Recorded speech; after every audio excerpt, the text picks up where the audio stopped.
Brothers and sisters, Islam is not a religion of gloom and doom. You notice how we just started now? We're trying to be good Muslims. So am I. It's a trial. It's a life full of trying to pass the test. And I want to start off by telling you that there is a big difference between a believer and a non-believer. A person who believes, their outlook to life is completely different from one who does not believe. And this is something unique. It is something that you have to realize as a starting point. Because sometimes when I'm discussing with a person who does not believe, and you're talking about things, they only think in a specific way. And believe me, their norms keep changing in a way that sometimes is very embarrassing, and they still don't realize. You know, recently we've seen the globe moving in a certain way, okay? And we all know that according to the global norms, democracy is something that is looked very high up to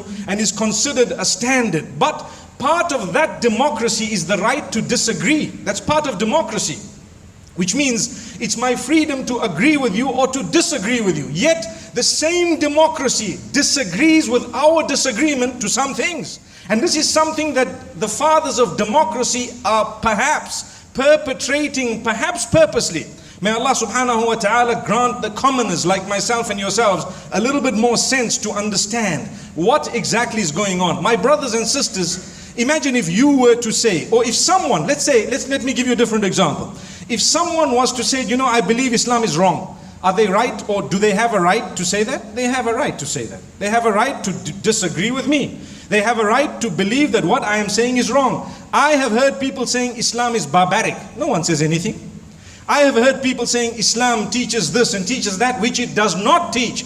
I have heard only silent or muted answers of those like myself and the others that are never ever perhaps, you know, circulated amongst the same people who are saying these things. And we have never heard a landslide sort of a response to it, or the whole world making a big hoo-ha about why someone disagrees with Islam or believes in it that which is not really in it, and therefore comes to a conclusion that it is a religion of doom and gloom and so on, and it has no goodness in it. But if anyone has to disagree, for example, just disagree, to say, you know what, I don't really agree with homosexuality, for example. Just an example.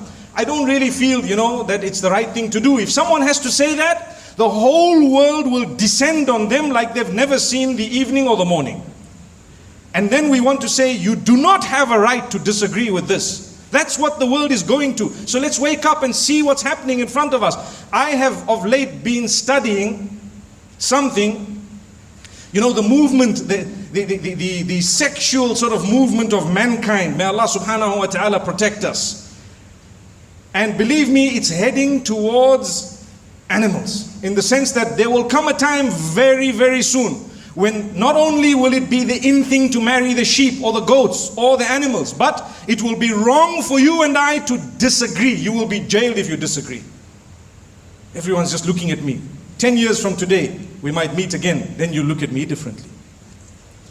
May Allah protect us. Because 10 years back, where we were and where we are today is already proving certain things. It's proving points. That we have no right to disagree when it comes to certain things. You have no right. But when people call you a dog just because you believe in one God, when people call you an animal just because you are a person who prays 5 times a day, when people call you a sadistic person just because you believe that there is heaven and hell after you've lived, then there is nothing wrong. They have the right to disagree with you. But when you say, my brother, I don't think what you're doing is wrong, is correct. I believe that what you're doing is actually not ideal. Or even if you just say it's not for me, they will say, I can prosecute you, I can jail you, and you perhaps will be jailed, depending on who you are. Is that what the world is all about? So this is why we say the outlook of a believer and a non-believer is totally different. Let me explain to you. The mere fact that you and I are going to die proves that this life was not just to enjoy. The mere fact that I'm going to die and you're going to die proves that this life has a meaning to it. Because if it was here to enjoy, I would not die. I would be living and excited, and if I did well, I would get more years. The more well you do, the sooner you die. Eat more, die quick. Have you ever heard that?